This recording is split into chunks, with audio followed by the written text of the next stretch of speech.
think today's gonna be a quicker stream. Just gonna go over trig and vectors.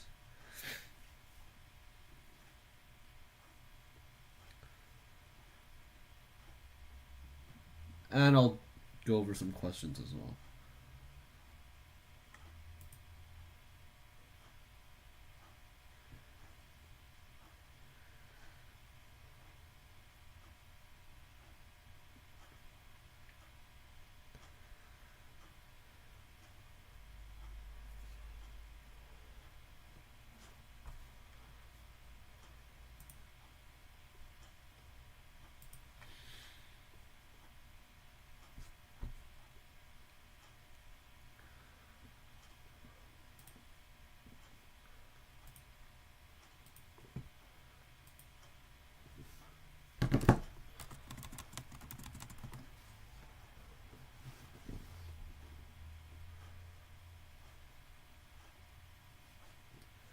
So yeah, we'll get started in a second.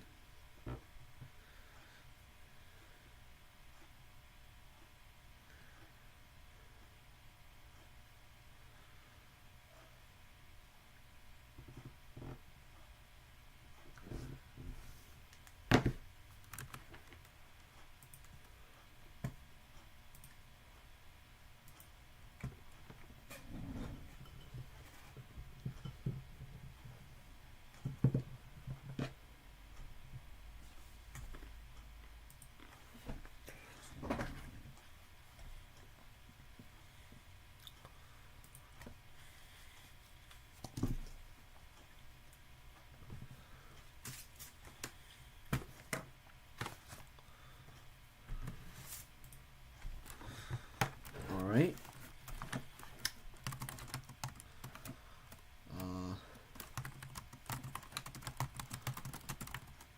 Review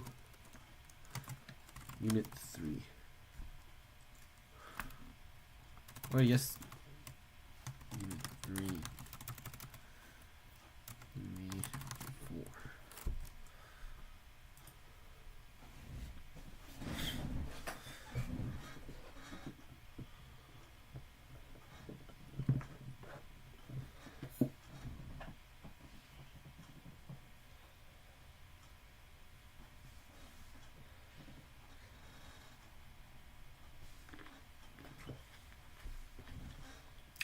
I'll share the link in the chat as well.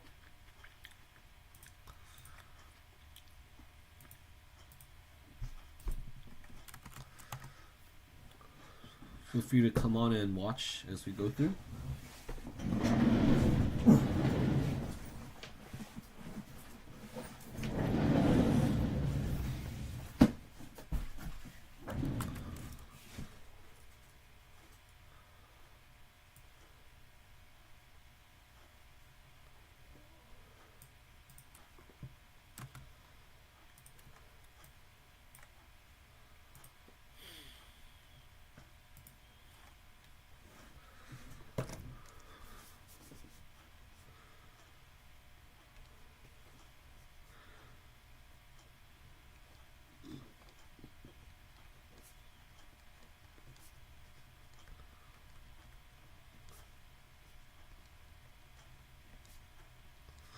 So, since we're doing vectors right now, I thought I'd go over that with trig. Then we'll probably have one more stream talking about counting. I think I'll just skip I'll skip stats. Stats usually isn't that bad.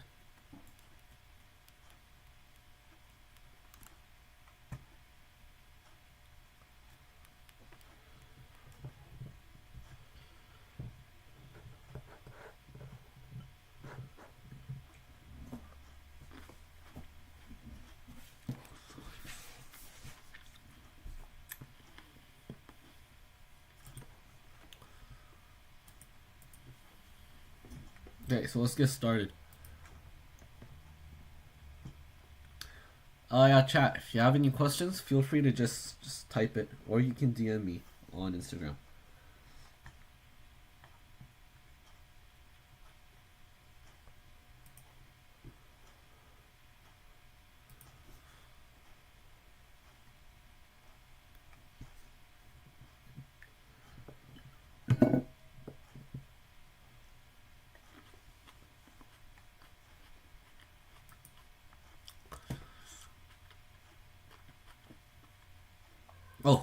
Right.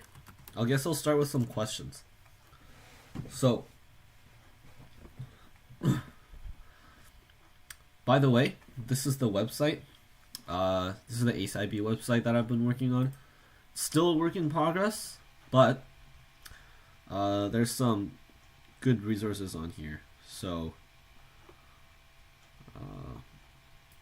if you go into the math section, there are some test questions that I want to go over.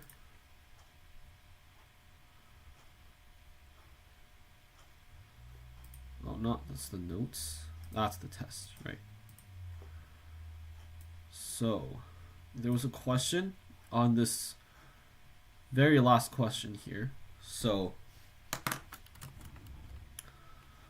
we'll just work through that together real quick.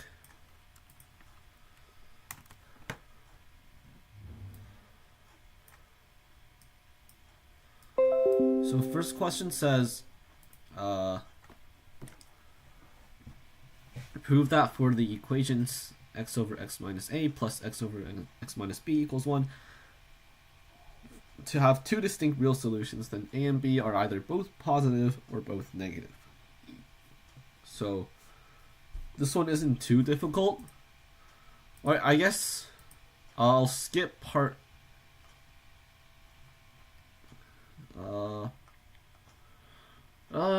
I guess if I want to explain C, I can't really skip it, huh?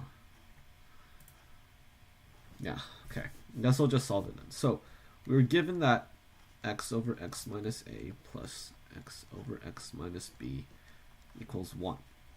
So if this thing were to have two distinct real solutions, whenever you see something that talks about its solutions being real or not, whether it's 2, 1, or none, you always think about the discriminant, right? You always think about delta.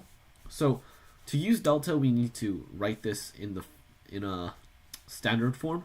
So we're going to multiply both sides by x minus a times x minus b. So what you get is this, x minus a equals x minus a times x minus b. We can expand x squared minus bx plus x squared minus ax equals x squared minus ax minus bx plus ab. So after all the canceling out, we get x squared equals ab. And, well, at this point,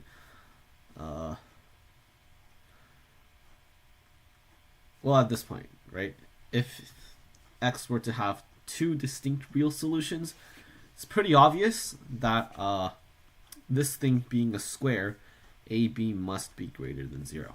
And therefore, AB have to be both positive or both negative for this to work out, for them to have same sign, right? So part B says,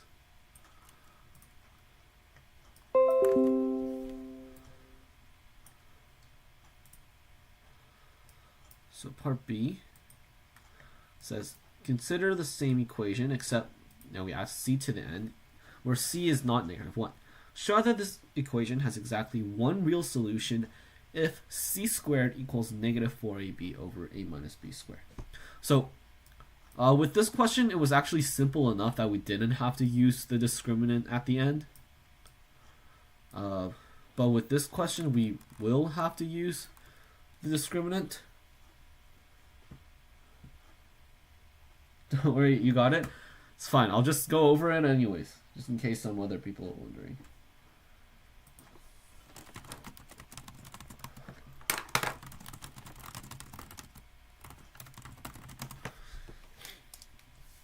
So, I'll go over it real quick then. So, pretty much same idea. You're multiplying it out and you're using the discriminant. Except this time we have 1 plus c times x squared minus ab minus ax minus bx plus ab. So x squared minus bx plus x squared minus ax equals x squared minus ax minus bx plus ab plus cx squared minus ACX minus BCX plus ABC.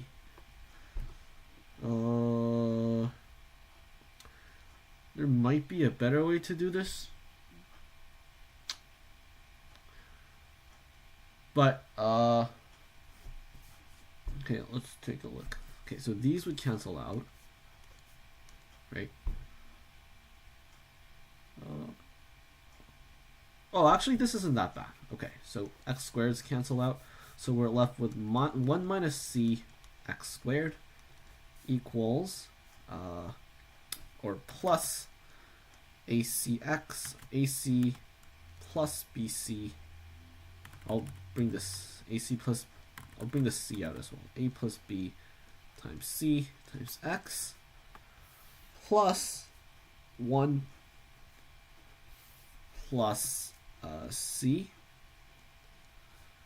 1 plus c a b. This is minus. Never mind. So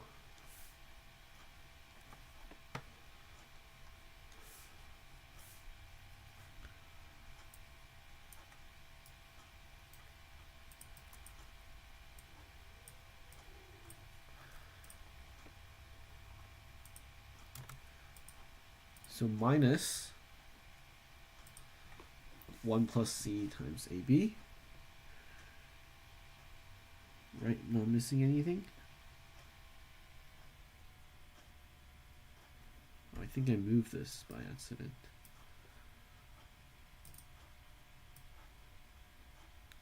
There we go.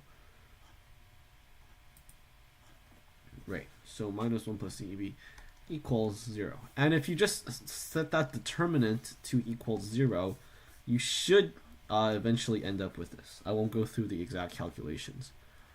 And for part C, it's pretty much the same thing. Well, c squared being greater than 0, I think that's pretty obvious. Of course, c squared must be positive, and c obviously can't be 0, because that would imply a and b are both 0. And from here, we know that a and b have to be both negative or positive, both negative and both positive. And c squared smaller than 1. Well, that's essentially just saying negative 4ab over a minus b squared is. So part C, c squared. It wants c squared smaller than 1, right? Smaller than 1. It's essentially saying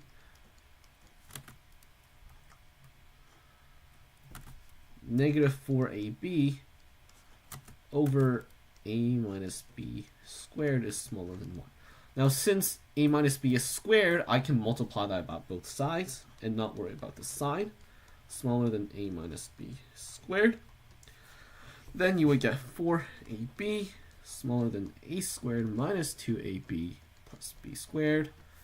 Move everything to the other side. You get a squared plus 2ab plus b squared greater than 0. A plus b squared greater than 0. And you're done. Now, this is obviously a perfect square, so that's why it's greater than 0. The way you would normally do this is you would usually work this out on scrap paper this way, and then you would write it this way, so that you start with this and you're working towards your actual end goal, because you're not technically allowed to use this end goal. But yeah. Another question I think a lot of people had trouble with was the last question of this one. So part A was generally fine. Part B, just Vieta.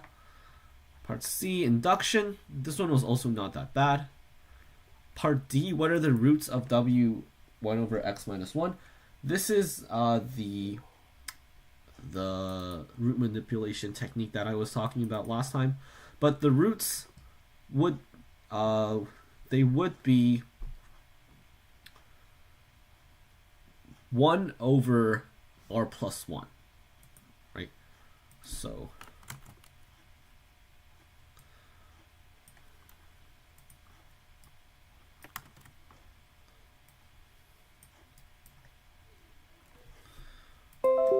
roots are 1 over ri plus 1. The reason why this are the roots, if you plug any of these in, we get w 1 over ri plus 1 minus 1. This is equal to w of ri plus 1 minus 1. That's equal to w of ri. And we know that these are obvious. This is obviously 0. So therefore, these are the roots to this function. So part E was very difficult. I personally believe it should be worth way more than 7 marks, and also it should not have appeared on an HL test at all. But since we got it, I'll go over the solution. So the key here is, first of all, to write sigma I equal 1 to n ri squared over ri plus 1. This is sigma of to n. Can write this as ri minus 1 plus 1 over ri plus 1. Right, this is part A to this question. This is just writing this, right, using the division statement. Right, so this is sigma r equals 1 to n ri minus sigma r equal 1 to n 1 plus sigma ri, or r equals 1 to n ri plus 1. This is just the sum of the roots of wx, which we already found. This is just n. And this is the sum of the roots of w 1 over x minus 1.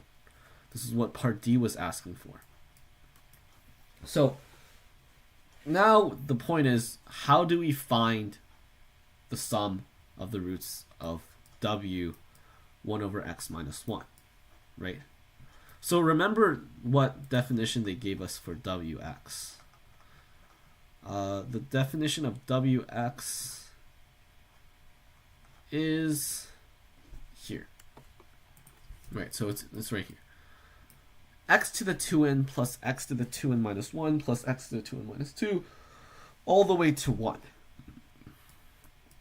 So that would mean that w of 1 over x minus 1 would equal 1 over x, or it's, in this case, it's best to write this using the geometric sequence formula. So using the geometric sequence formula, this is equal to x to the 2n plus minus 1 over x minus 1.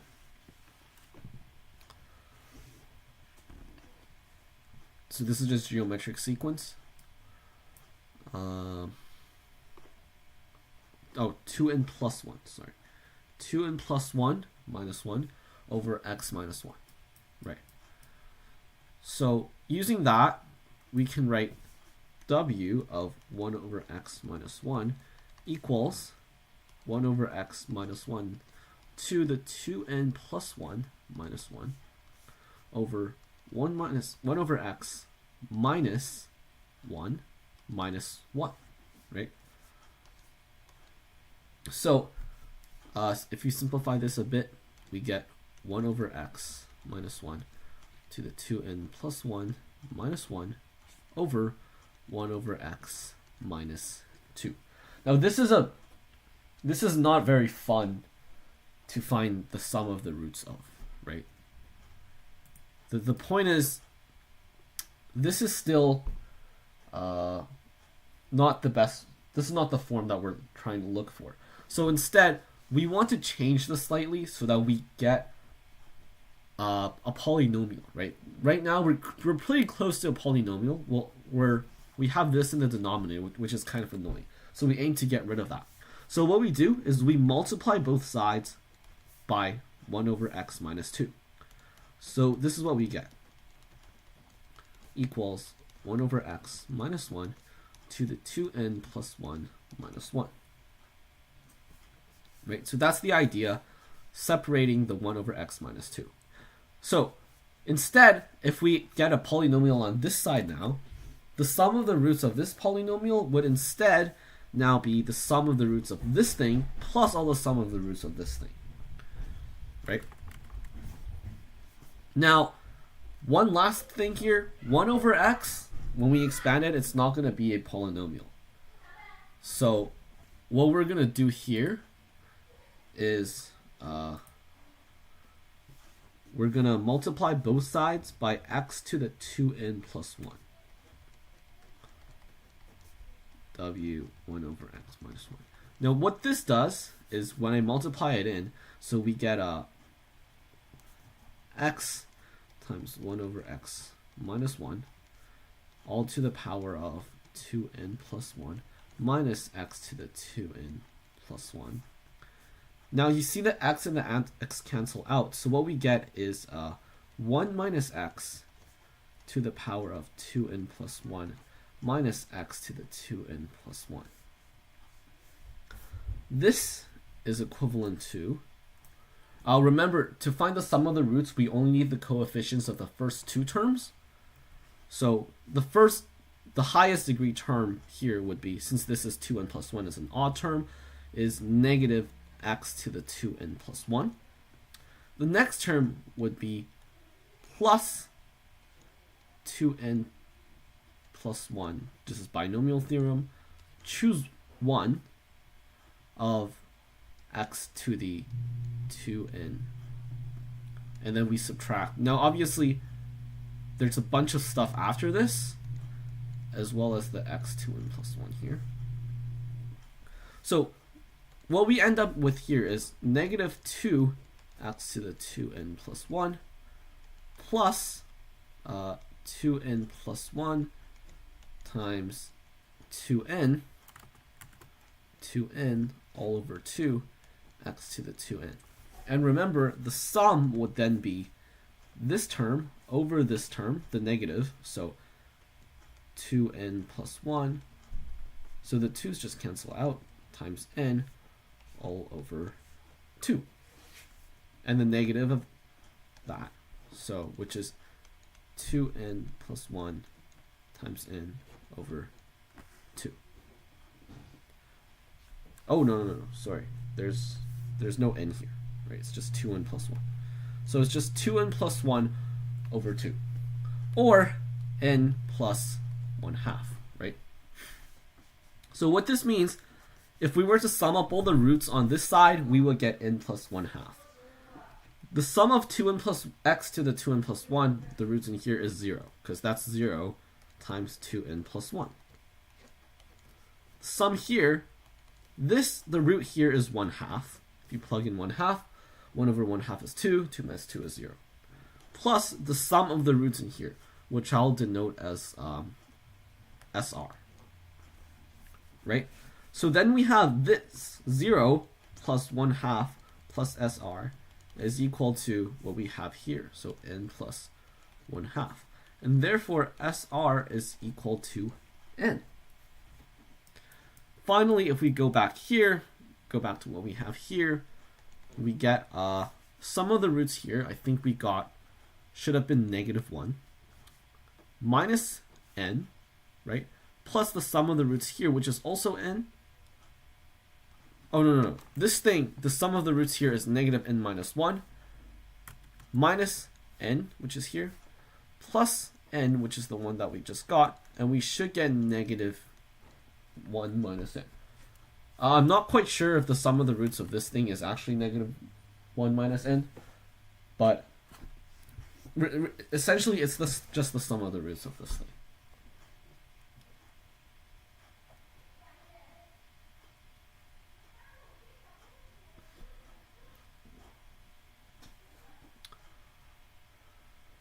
Questions, chat?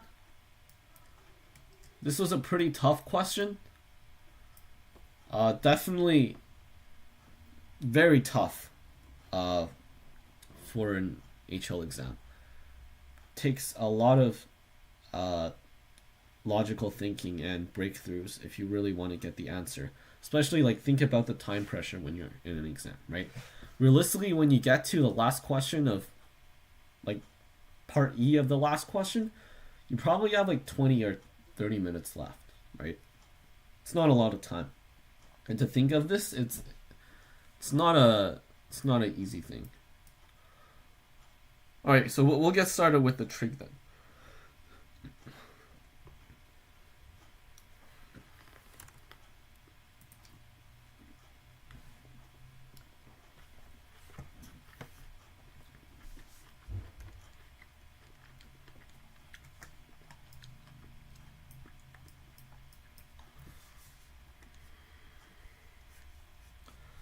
Chat, if you have any questions, just feel free to type it.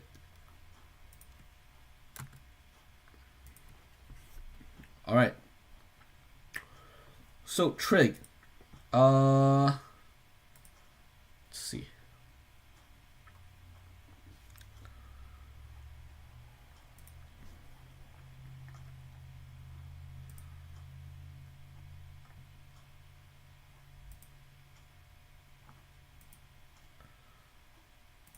So, I guess I'll start with sine law.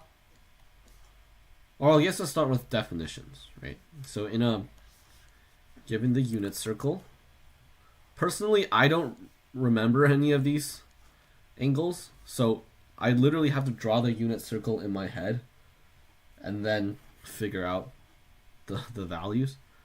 So given a unit circle, which means these are all 1, right? So this is 1. This is 1 as well, but technically but we'll learn complex numbers next year, and it'll all make sense, I promise. But 1, and if this was the angle right here, which is theta, then this line here would be sine theta. This line here would be cosine theta, and sine theta over cosine theta is equal to tangent theta. And then, of course, we have the inverse functions, which is 1 over cosecant theta, 1 over secant theta, and this is 1 over cotangent theta. Right. So sine law states that in a triangle, A, B, C, A, B, and C, we have A over sine A equals B over sine B equals C over sine C.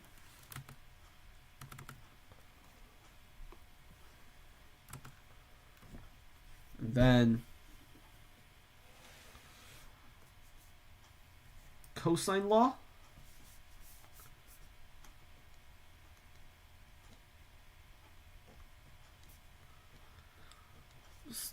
basically says the same thing, right? So cosine law, or not the same thing, but according to the same triangle, we have a squared plus b squared minus 2ab cosine theta equals c squared. Now, you might find that this is incredibly similar to the Pythagoras theorem. And in fact, if the angle, or this wouldn't be angle theta, this would just be c, cosine theta. Now, if c was a right angle, so what you would have if this was c here, a, b, and c, then this would actually just be the Pythagoras theorem, because cosine c would be 0. Cosine 90 is 0. And therefore 2ab cosine c would just be 0. And then you have a squared plus b squared equals c squared. So the cosine law kind of works like an extension or a generalization of Pythagoras theorem.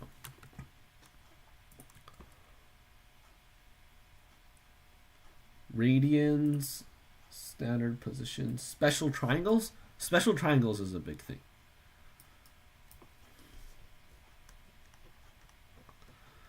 Gotta know these special triangles. Right, there's really only two. The first one is the 30, 60, 90 triangle, where one angle is 30, one angle is 60, the last angle is 90. So in the triangle like this, just remember the ratio of the sides are always 1 to square root 3 to 2. I don't know if we're going to get geometry questions, like pure geometry questions on tests. But if you ever like see a glimpse of 30, 60, 90 in the angles, or like the sides being 1, square root 2, or square root 3 and 2, then always think of special triangles. Same with the other type. So this is the isosceles right triangle, where the side lengths are 1 to 1 to square root 2, and the angles are both 45. So if you look at these, you should be able to find what sine 30 is, what sine 60 is, what cosine 30, cosine 60, sine 45, cosine 45. So memorize these values, and when you're on the test, I mean, personally, I don't memorize them like one for one, but I memorize the ratios, and that means it's easy for me to find what's actually what the actual values are just by drawing the diagram.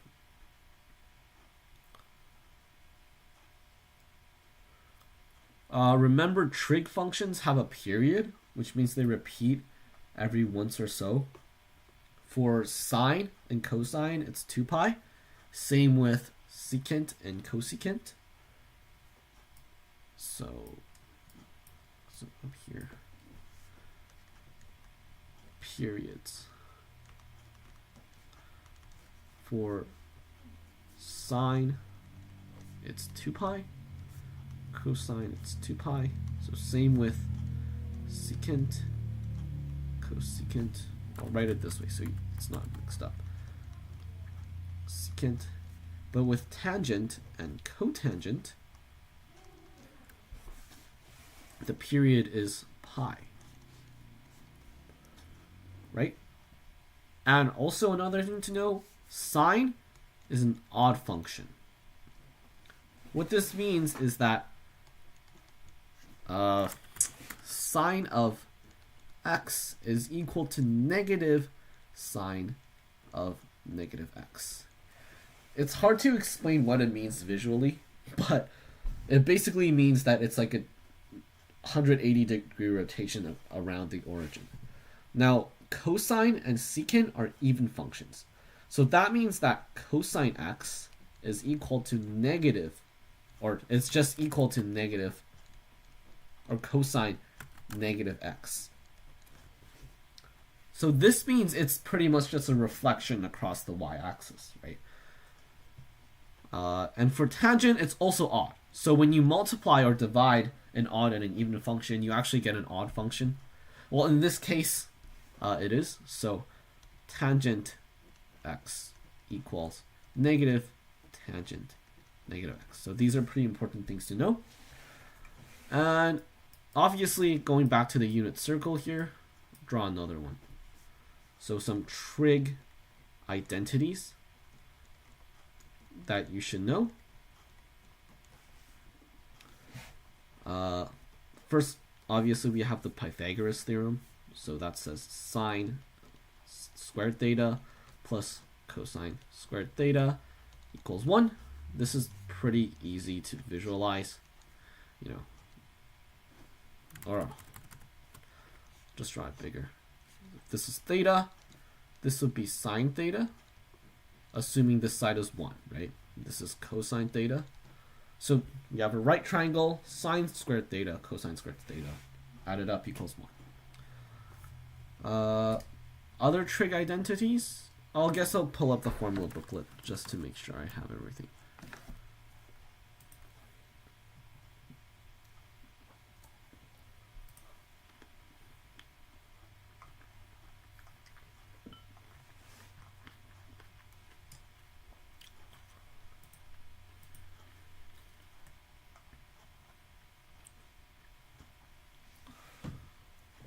Oh, right. So one more thing. Area of a triangle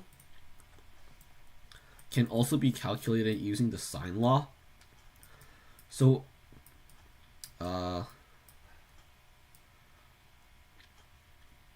actually, there's a few things. So I'll write this down here. Area of triangles. So obviously the most basic way is base times height, right? So S equals half base times height. So if this was the base, this was the height. ABC, that's ABC, that's A, that's C, right? Base times height. This is also equal to 1/2 of B times A times sine C. So the side, another side, and the angle that they enclose or they form. If you multiply that and the sine of the angle they form together divided by 2, you also get the area. This is pretty easy to see because the only difference is H and A sine C, right? And if you look at this, C is here, sine C is just H over A, so A times sine C is just H. Another area formula that's pretty, well, I wouldn't say that important, but it's good to know. It's of an equilateral triangle. So given a side length A, right, this would be A over 2. The height would be square root of 3 A over 2. And therefore the area would be square root of 3 over 2 times A times A over 2. Or the base would be A. Then we divide that by 2. Base times height divided by 2. We get A squared square root 3 over 4. So nothing crazy, but it's useful if you know this formula. It makes solving questions a lot faster. Last one is Heron's formula. I'll just lay it here without proof, but it's also, you can prove it with trig. Basically, you have the semi-perimeter P. That's A plus B plus C divided by 2. So then the area would be the square root of P times P minus A, P minus B, P minus C. Yeah, I won't go too deep into geometry, pure geometry. So that's not what IB really cares about.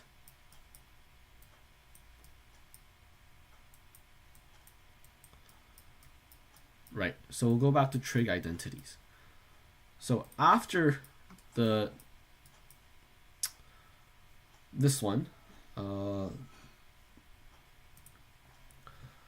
next trig identities, the important ones, it's obviously double angle and the sum of angles. So, or I'll say sum and difference first. Sum and difference. So with sum and difference, that's pretty much saying sine alpha plus beta, and this equals to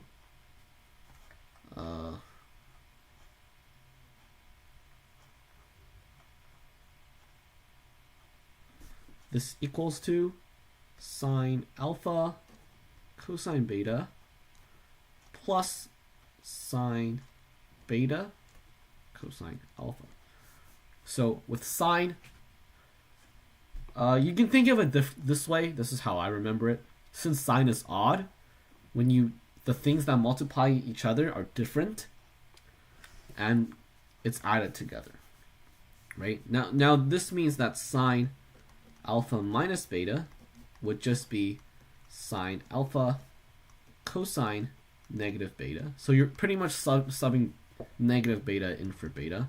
Sine negative beta cosine alpha. Now since cosine is an even function, cosine negative beta is equal to cosine beta. So this is just cosine beta. However, since sine is an odd function, sine of negative beta is negative sine of beta.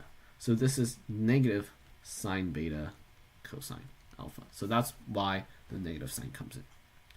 The other sum and difference is the cosine. So cosine alpha plus beta equals cosine alpha squared, or cosine alpha cosine beta minus sine alpha sine beta.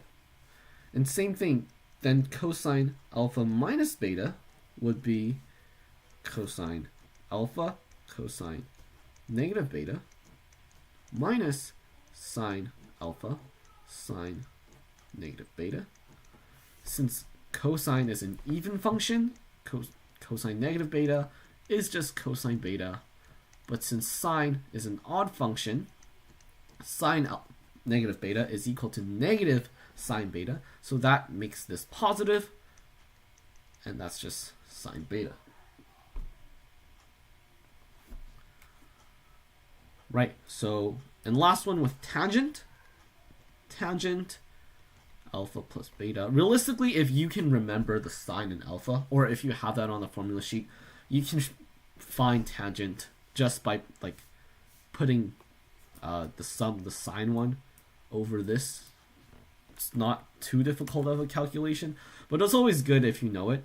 This is equal to tangent alpha plus tangent beta over 1 minus tangent alpha, tangent beta, and tangent alpha minus beta is equal to tangent alpha minus tangent beta. Since beta or tangent is odd, 1 plus tangent alpha tangent beta. So next is double angle formulas.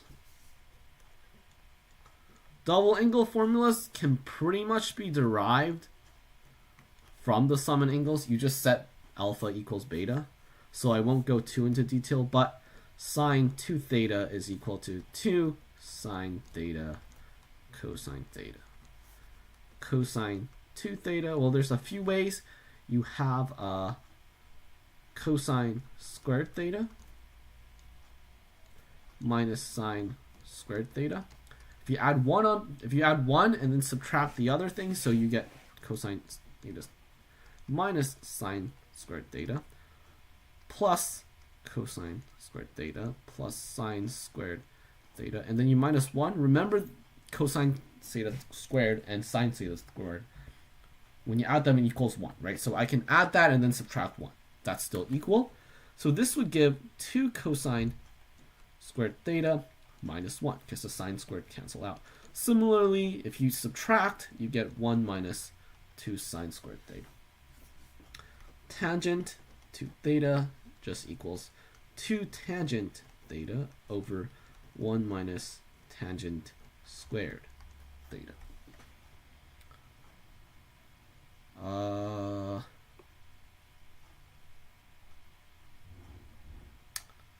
Okay, so then that's pretty much it for trig. One thing I would recommend you at least have some knowledge of is sum to product identities and product to sum. These aren't in the formula booklet, so you're not expected to know these, but some IB questions make these their like final questions where you have to prove them. So if you already know what they are, this makes proving them a lot simpler, right? So I'll just find a picture so that you guys can. So this is sum to product.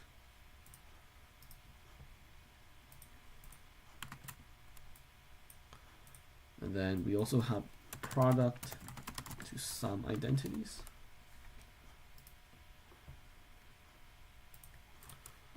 So these are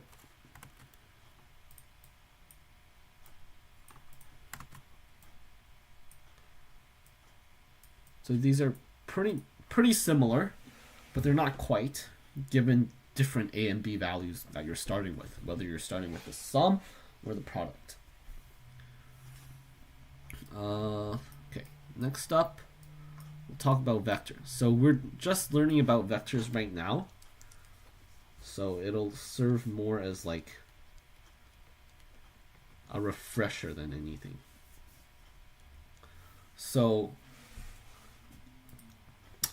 I must confess that as we went through vectors in class, how do I graph? Well, what are you graphing? Can you give me an example?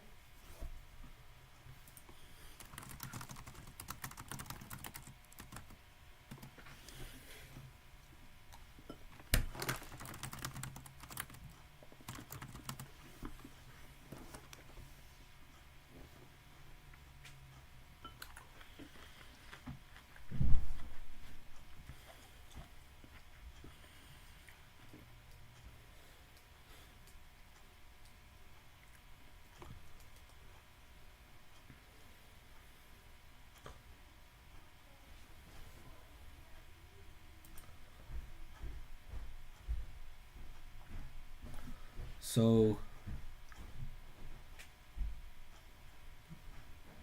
yeah, I must confess that this is the first time that I'm actually doing vectors, so this is pretty new for me as well. So vector addition, I won't go too into detail with that, but just know that when you add vectors, write out like AB and then BC, and then the middle ones cancel out, right? So like AB plus BC equals AC. And if you want, like, if you have three vectors that go like this, where it's like A, B, and C, then B minus A equals C, right?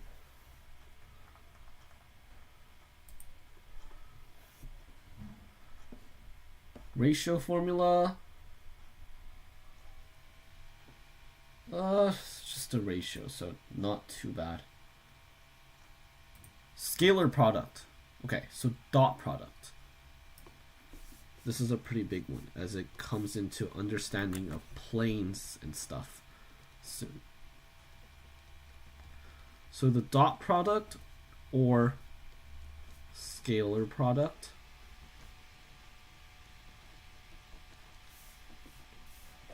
So this is when you have A dot B. You can pretty much think of this as a multiplication sign. It does everything that you would expect a multiplication sign to do. So it's pretty much the same thing. But if you have like an A vector, which is like, so if you have,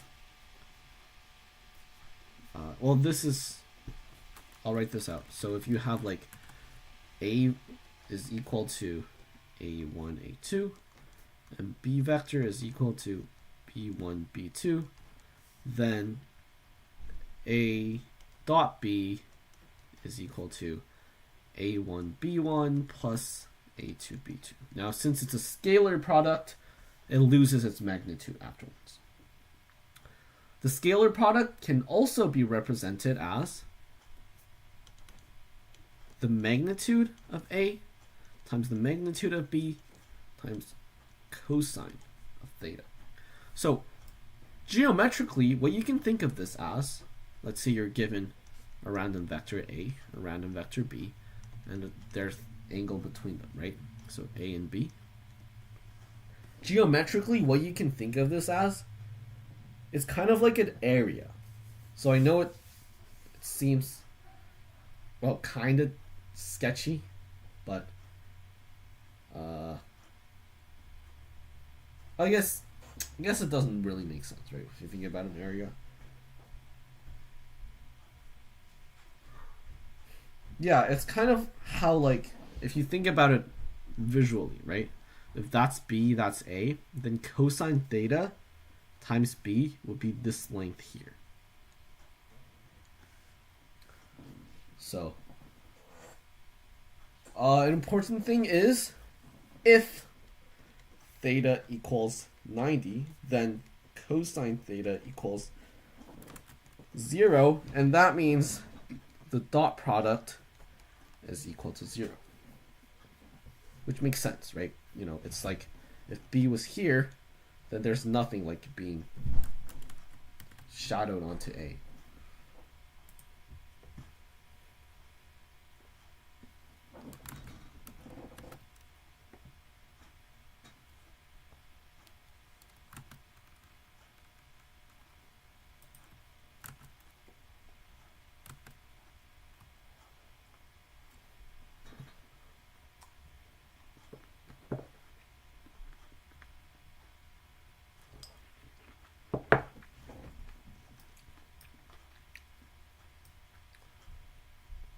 Okay, so dot product, then we have equation of a line. The way you want to think about this is in like a three-dimensional setting. So you have x, y, and z. You're given like a random dot and then a vector. So it kind of goes like the equation of a line. So R, that's where the points are. It equals vector A. So that's this point, your starting point here, plus t times the vector. So t is kind of the direction. A is set, right? A is a point set in space.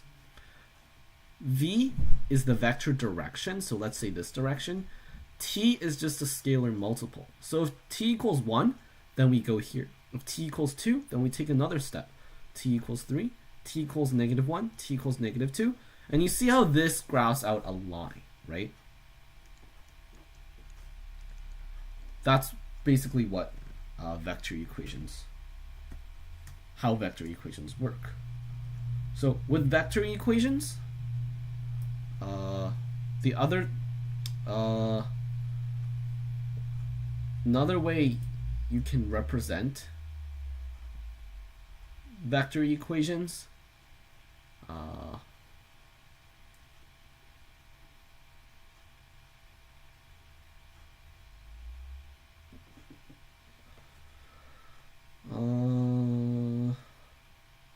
let's see.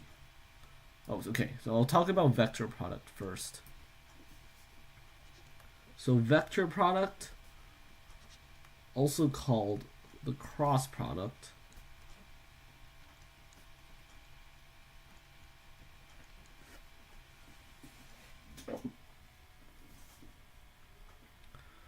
states that if you have A, which is A1I plus A2J plus A3K, and another vector A or B1I plus B2J plus B3K, then B cross K equals A2 B3 minus A3 B2 I plus A3 B1 minus A1 B3 J plus A1 B2 minus A2 B1 K.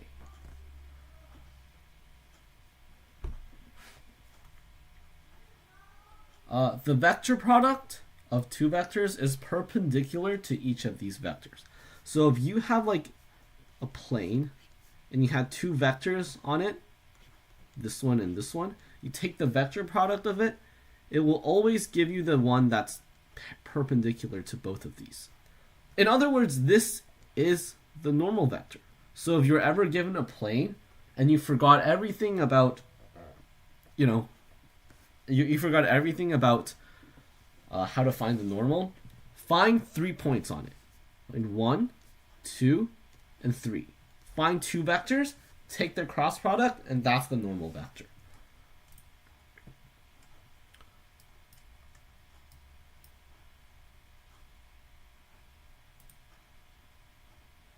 So I'll skip vector equation of a plane and I'll go to angles between lines and planes. The key here is to use the dot product. Key is the dot product, right? Basically, you're using the fact that cosine theta equals a times b, absolute value, divided by the magnitude of a times the magnitude of b, right? Because if you move it over, that's what you get. If you're given two vectors, you should be able to find the dot product, take that absolute value, and then divide it by the magnitudes of those lines. Now, what about a plane? So, with a plane, it still pretty much works the same way. If you have a plane like this, you have the normal vector, and this is kind of like your actual vector, v, that goes like this. So from the plane, goes like this way, and it's forming an angle theta here. Then pretty much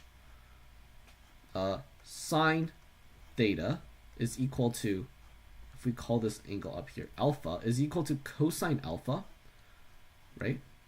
And that's equal to, using the dot product again, is equal to n dot v, magnitude, over magnitude of n times the magnitude of v. So once you have a vector and the normal, you can find the angle between them, and thus you subtract that from 90, and that would be the angle between that vector and the plane.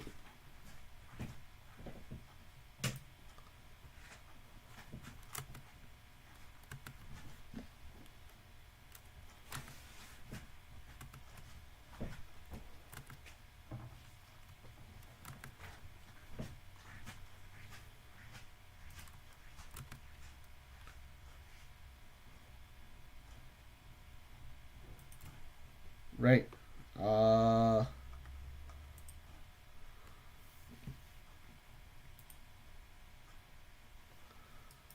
Last thing I talk about is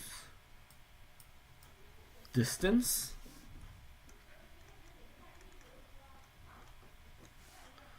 Between points, lines, planes.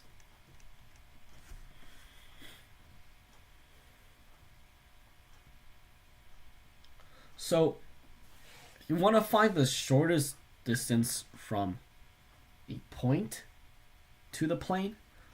What you do is, given a plane, you first find its normal vector,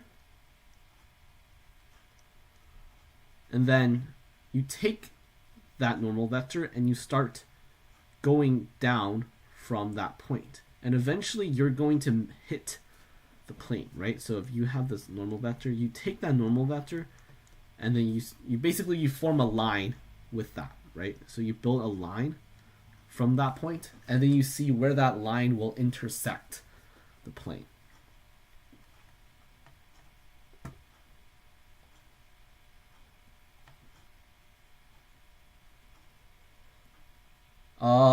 Another thing, if you want to find the distance between a point and a line, then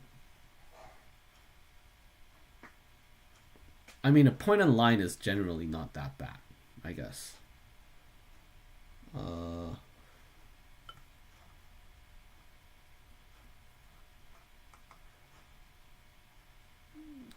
Yeah, so point and line,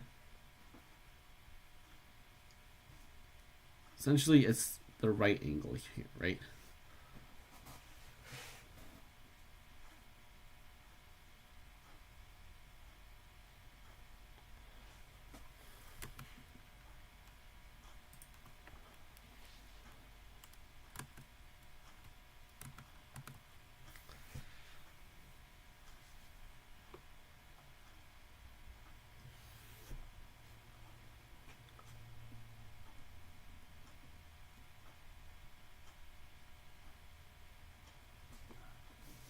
if you want to find the distance between line and a plane, what you can do is you can first find the equation of that line passing through the dot. So then you would have equations of two lines, and then you can find the difference between those lines where it's the greatest.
Yeah, actually, that's a good question. How do you find the distance between a point and a line? Help me out here, chat.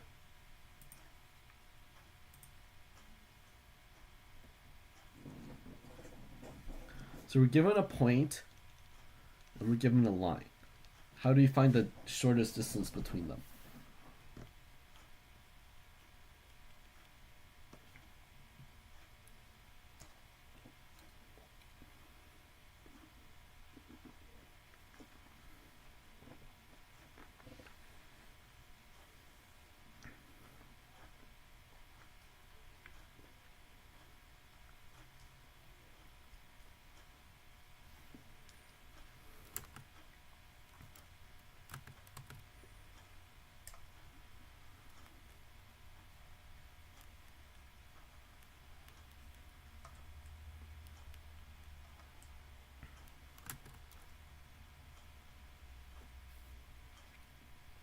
The point on the line nearest to the point BP. Yeah, so you're given, so you let this be P, right? And then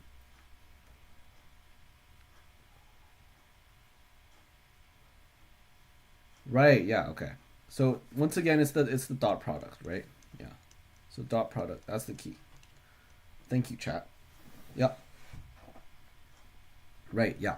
So given P, find the point here. Assume it's P. You find this vector from P to here. You have the vector of the line, and this is vector is P. Then the P dot V must be 0, and then you can just solve whatever equation you get. Yeah. All right.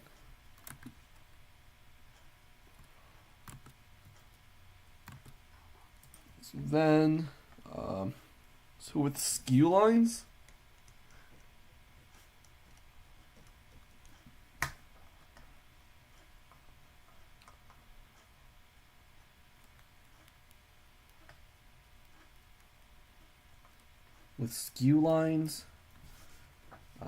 you need, say you have like two random lines that are like crossing over each other, but actually they are skewed, so they don't meet. Then what you do is you kind of take the vector of the two lines and then you create one that's parallel to it, and then you can get a plane, and then using that plane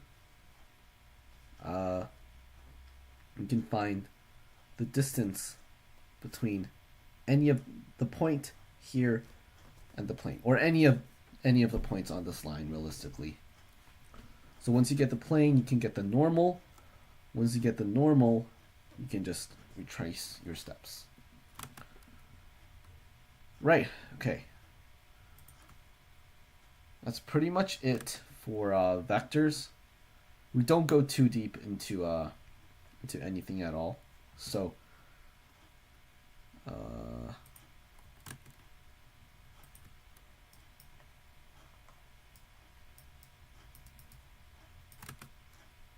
alright, any questions, chat?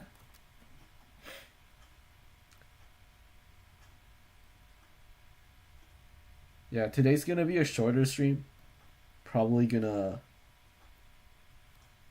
just end it soon. I'll do one more sometime this week. I'll go over counting and then probably a past test. So yeah, planning to do it on Friday. Yeah.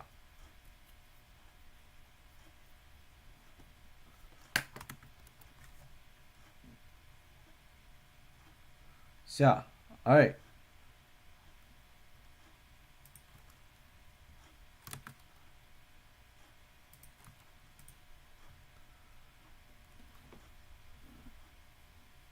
Any more questions, chat?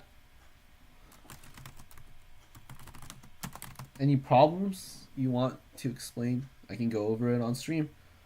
If not,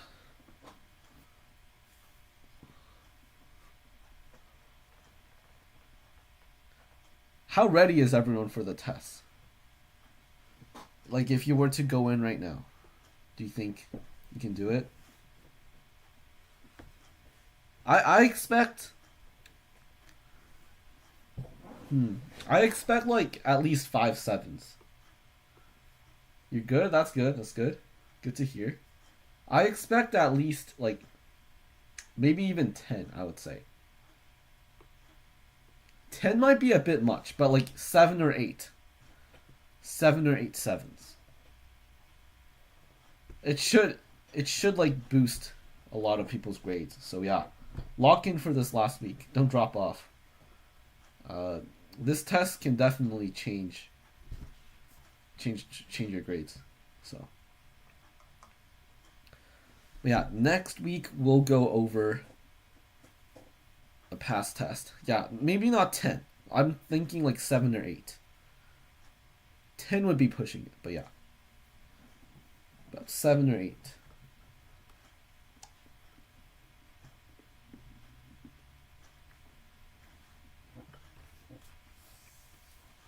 Oh, the I'm good was for, is there more stuff I want to ask?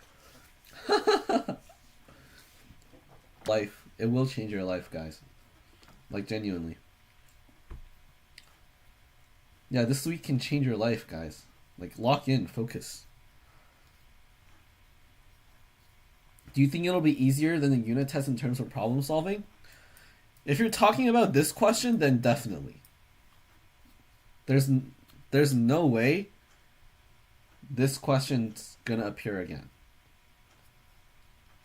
Can you prove the shortest distance between 2 points is a straight line? No, I can't actually, because this is on Euclidean geometry, right? If you're on a sphere, it's not. If you're on a random surface, it's not.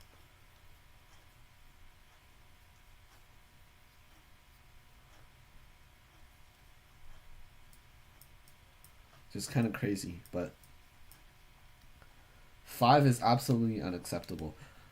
I think especially with these first tests, people's marks got hit pretty rough. So lock in for that final. I think a lot of people will see a good jump in their grade. So I'm hoping that the final wouldn't be that difficult, because the first 2 tests were pretty hard.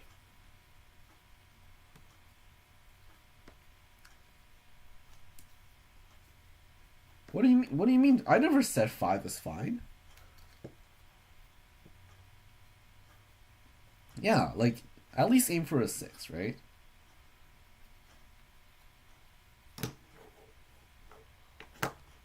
Yeah. All right. Now you put in the effort, put in the time. Yeah, at least you'll get a 6. Wait.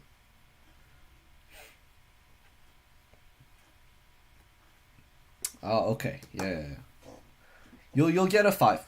I mean, you'll get a 6 if you put in the effort for sure. But yeah, if no more questions, I'm gonna log off for tonight. Alright, thanks for coming everyone. Appreciate all your support. Next stream is planned to be on Friday right now.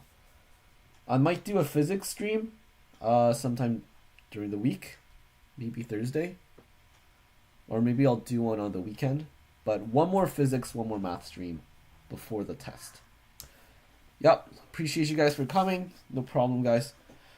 I'll be logging off now.